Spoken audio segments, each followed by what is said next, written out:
والا اتنا خطرناک، اندر والا اتنا خطرناک۔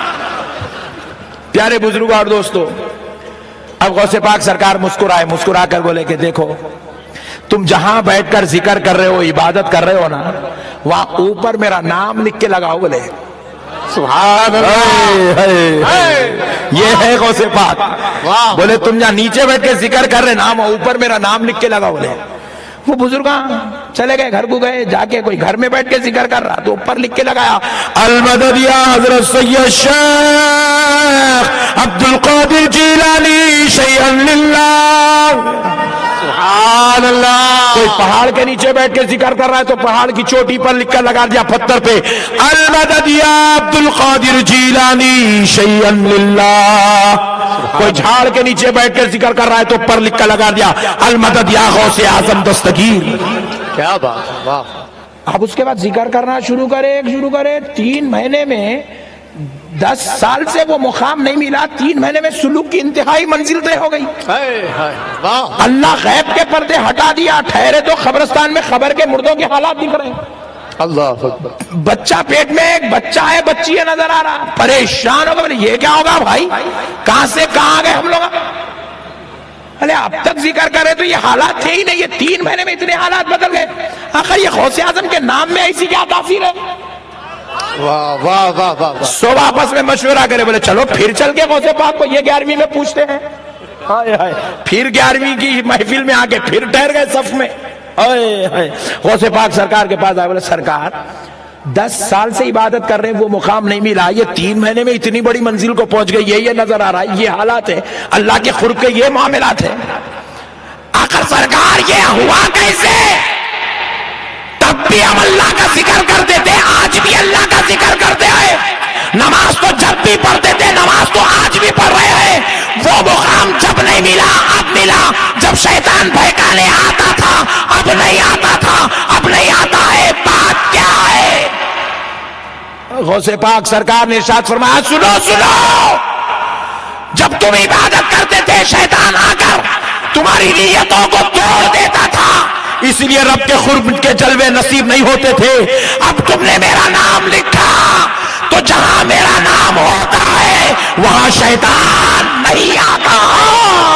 اللہ، نعرہ تکبیر، اللہ اکبر، نعرہ رسالہ، یا رسول اللہ، نعرہ حیدری، یا علی، یا فیضان غوث اعظم، زندہ باد، اولاد غوث اعظم، زندہ باد، علماء اہل سنت، زندہ باد۔ جہاں میرا نام ہوتا ہے وہاں شیطان نہیں آتا۔ اسی لیے اللہ نے تمہارے سلوک طے کروا دیا، تم کیونکہ شیطان کے شر سے محفوظ ہو چکے ہو۔ پیارے بزرگوں اور دوستو، اسی لیے غور کرو مومنو، قرآن گھر کے اندر،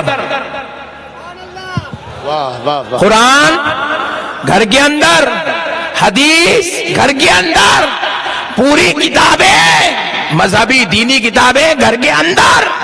مولانا احمد نقشبندی صاحب کی فوٹو، ارے گھور کے دیکھ رہے کیا جی؟ ہاں گھر کے اندر، ہاں دل کے اندر کہتے یہ پٹھا عاشق دکھ رہا۔ سبحان اللہ سبحان اللہ۔ پیارے دوستو، گھر کے اندر مولانا کے بیانات کی DVD گھر کے اندر۔ مگر پیارے بزرگوں اور دوستو، غوث کا جھنڈا گھر کے اوپر۔ میں بڑا سوچنے میں پڑ گیا، بولا سب مذہبی چیزاں گھر کے اندر جوزدانوں میں حفاظت سے تابدانوں میں رکھے ہوئے، جھنڈا باہر گئی ہوئے۔ اس لیے دوستو، شیطان کیا کرتا، اوپر اڑتا ساکنہ کے اڑتا، اڑ کے دیکھتا بابا اتنے بلڈنگ، پھر دیکھتا میرے پٹھے کون کون ہیں، دیکھتا، بولے پٹھوں کا نہیں جانا نہیں اپنے کو، پٹھا تو پٹھے میں لگے ہوا، اس کو نہیں جا کیا فائدہ۔ بولے نمازی کون کون ہے، متقی کون کون ہے، پرہیزگار کون کون ہے، شریف لوگ کون کون ہے، اچھے لوگ کون کون ہے، بولے انہوں ہے۔ ہاں، اب ان کے گھر میں گھستا، گھس کے شیطان کیا کرتا، دیورانی کو جیٹھانی کو لڑاتا، ننن کو بھاوج کو لڑاتا، بیوی کو شوہر کو لڑاتا، باپ کو بیٹے کو لڑاتا، بہترین تاجر کو چوری میں لگا دیتا، شریف آدمیوں کے خطرناک کاما کرا دیتا۔ تو اب شیطان اس گھر میں آسانی سے گھس جاتا جہاں پر کسی کا سایہ نہیں ہوتا۔ مگر جب اب اس گھر میں جہاں شیطان گھسنا چاہتا ہے قریب آیا، غوث پاک کا جھنڈا نظر آیا تو شیطان اس گھر میں نہیں آتا ہے جس گھر پہ غوث کا سایہ ہوتا تھا۔ سبحان اللہ، سبحان اللہ۔ اسی لیے جھنڈے کو گھر کے اوپر لگاتے، پٹھے تم آنا ہی نہیں ہمارے پاس۔ بات سمجھ میں آئی؟ یہ ہے ترکیب جھنڈا لگانے کی۔ مسئلے سمجھے نہیں ہم لوگ، اس کے پیچھے پڑ گئے، فرض ہے، واجب ہے، سنت ہے، ارے حولہ ہوگا کیا؟ ارے حولے، بچنے کے واسطے جھنڈا ضروری ہے۔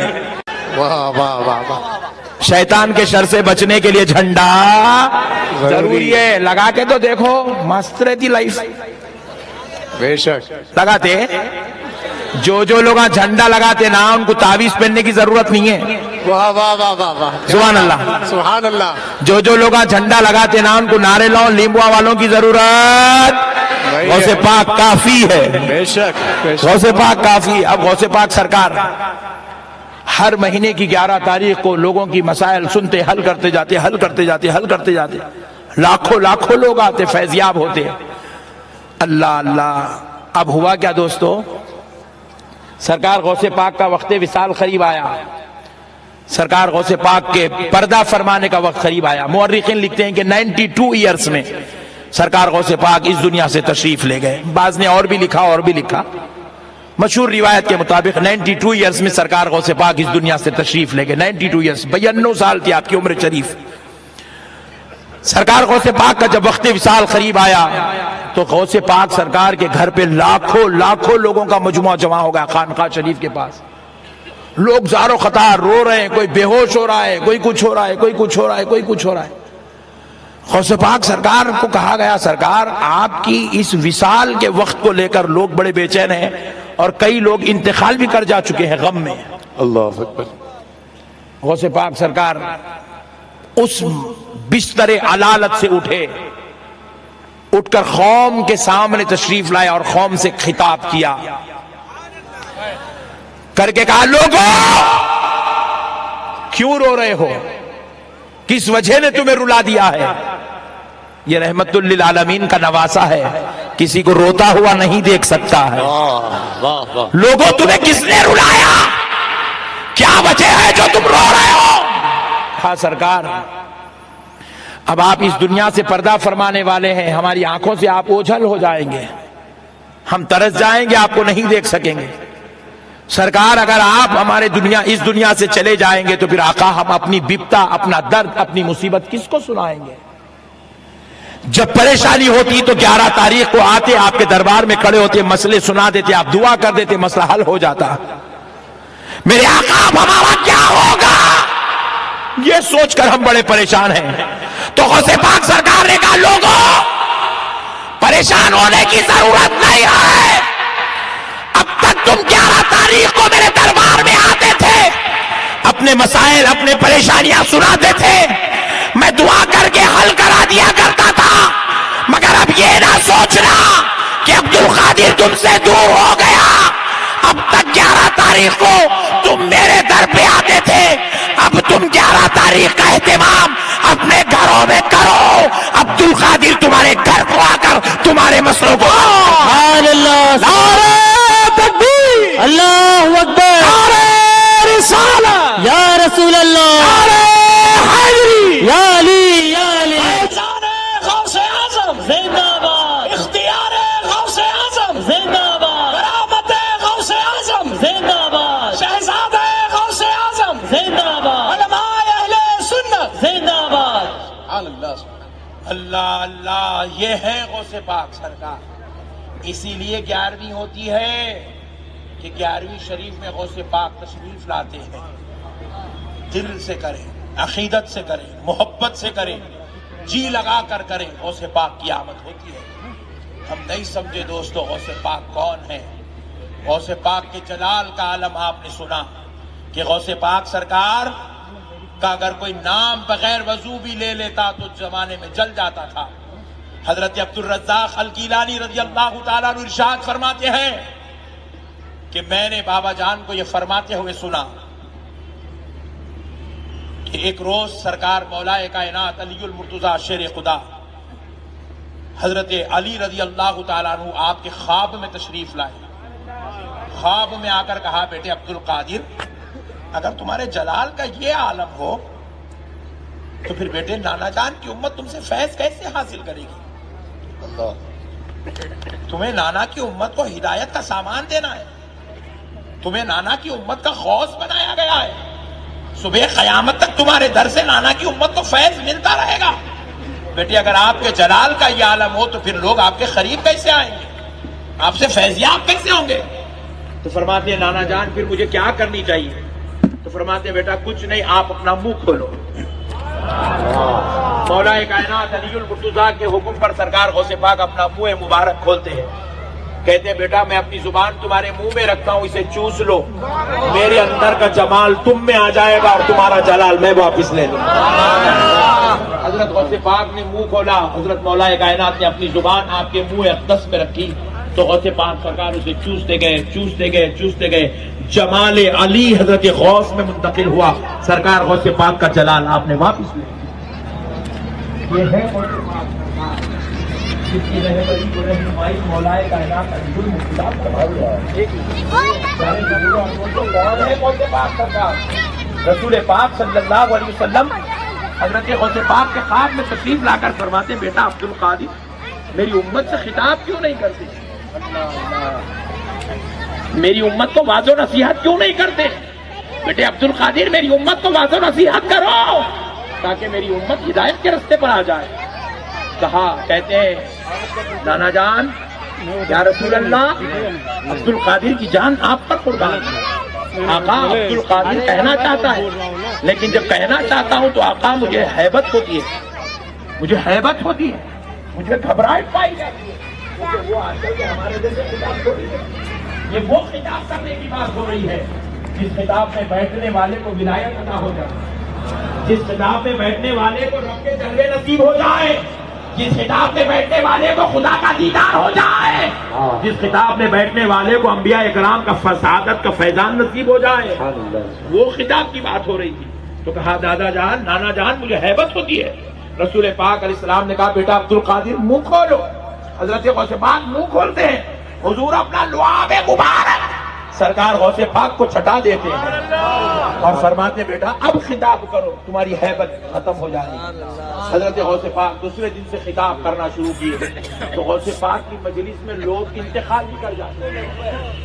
جو روحانی کیفیات ہوتی تھی، جو باتیں ہوتی تھی وہ نہیں وہ سمجھ کے انتہا کو جب پہنچتے، جب اس کی مکمل کیفیت کو برداشت نہ کرتے انتقال بھی ہو جاتا۔ کئی لوگ بے ہوش ہو کے گرے ہوتے تھے، کئی لوگ حضرت غوث پاک کی مجلس میں بے ہوش پڑ جاتے تھے، انہیں بعد میں اٹھا کر لے جا کر باہر چھوڑا جاتا تھا۔ پیارے بزرگوں اور دوستوں یہ ہے غوث پاک سرکار۔ ارے حد تو دیکھو مقام غوث اعظم، خود سرکار غوث پاک ارشاد فرماتے ہیں جب میں نہیں کھاتا تھا جنگلوں بیاباں باندھے کثرت سے عبادت میں مشغول رہتا، میں اتنا رب کے قرب کے جلووں میں کھو گیا تھا، نہ مجھے کھانے کی خبر تھی، نہ مجھے وقت کی خبر تھی، نہ مجھے اپنے حال کی خبر تھی، نہ مجھے اپنے خال کی خبر تھی، میں بے خبر ہو چکا تھا۔ مگر انسانی بشری تقاضے کے تحت زندہ رہنے انسان کو کھانا ضروری تھا۔ میں رب کی یاد میں اتنا گم ہو جاتا، میں کھانا نہیں کھاتا تھا تو میرا رب مجھے منا کے کھانا کھلایا کرتا۔ اللہ اللہ میرا رب مجھے منا کے کھانا کھلاتا تھا۔ سبحان اللہ، یہ ہے غوث پاک سرکار۔ اللہ اکبر کبیرہ، جو غوث پاک سرکار کا ہو جائے خدا کی قسم۔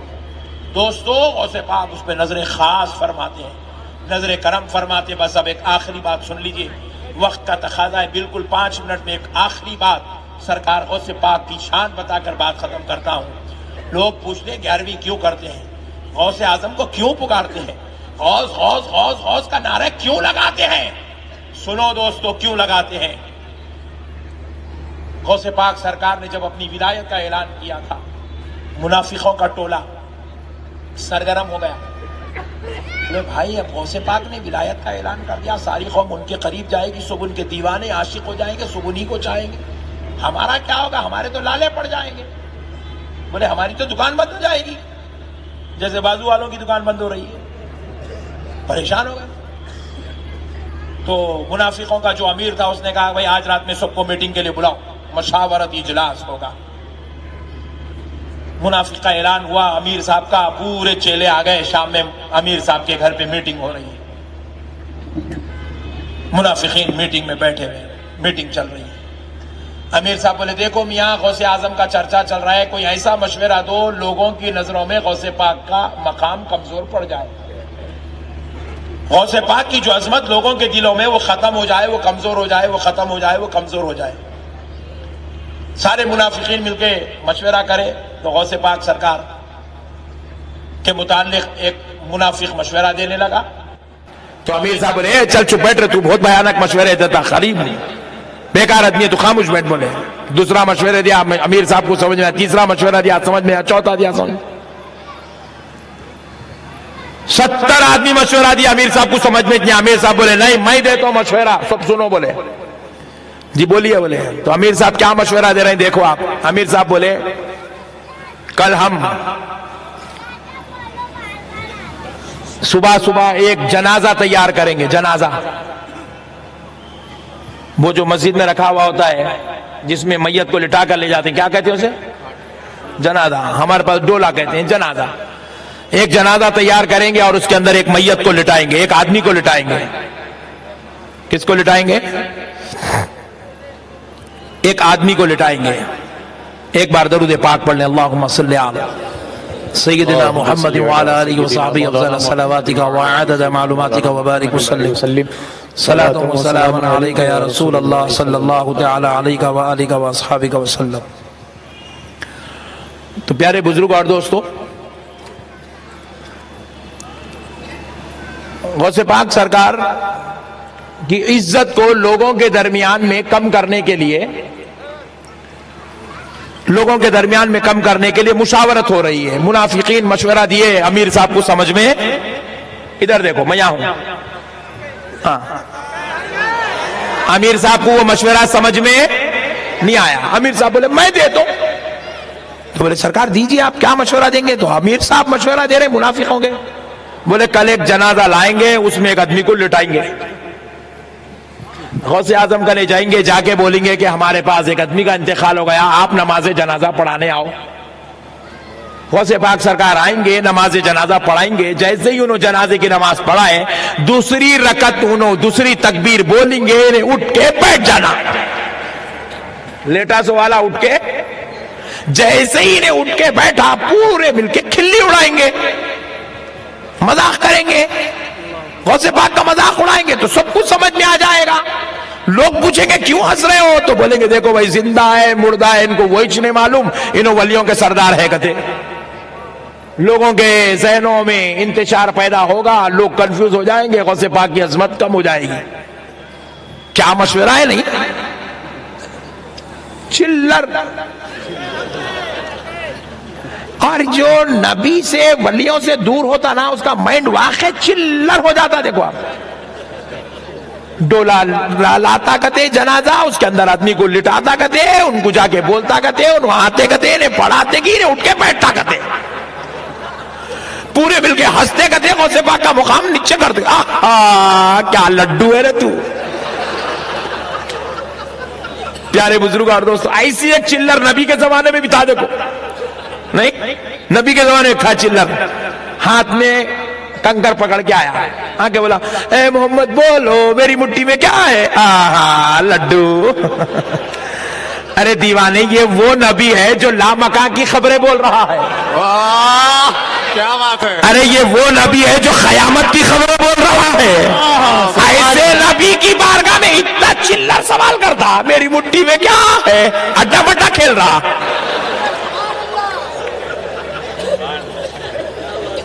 نہیں، انہیں بھی ایسی سوال کرتا تھا، 11ویں کرنا کہاں ہے؟ بریانی کھانا کہاں ہے؟ صحابہ 11ویں کرے تھے کیا؟ کتنا چلر ہے رے تو! پورے جو نبی سے ٹوٹتا نا چلر رہتا نے۔ میں بولا بریانی کھانا نہیں ہے، نہیں 11ویں میں بولا نہیں ہے، تو میں بولا ولیمے میں کھانا ہے۔ ولیمہ بھی سنتی ہے نا بھائی، نکاح خالی میں کھانا ہے۔ مہمان گھر کو آیا تو مہمان کو کھانا کھلانا سنت ہے، تو پھر سنت دسترخوان پہ تو بریانی نکالا کیسا؟ اس کا مطلب تو بہت چلر ہے. تیرے کو مہمان کنے بریانی کھائے تو حدیث قرآن یاد نہیں آئی, ولیمے میں کھایا تو یاد نہیں آئی, نکاح خالی میں کھایا تو یاد نہیں آئی, 11ویں میں کھاتے یاد آئی. پوری چلر قوم میں نکلے ہوئے سوال. ایک صاحب پوچھے مولانا محرم میں آپ لوگ شربت بنا تو بے شک شربت بنانا قرآن میں ہے کیا؟ ارے بولا حولا ہے کیا؟ ارے بولا دیوانے شربت بولے تو اس کے اندر گڑ, رمیش کی دکان کا دودھ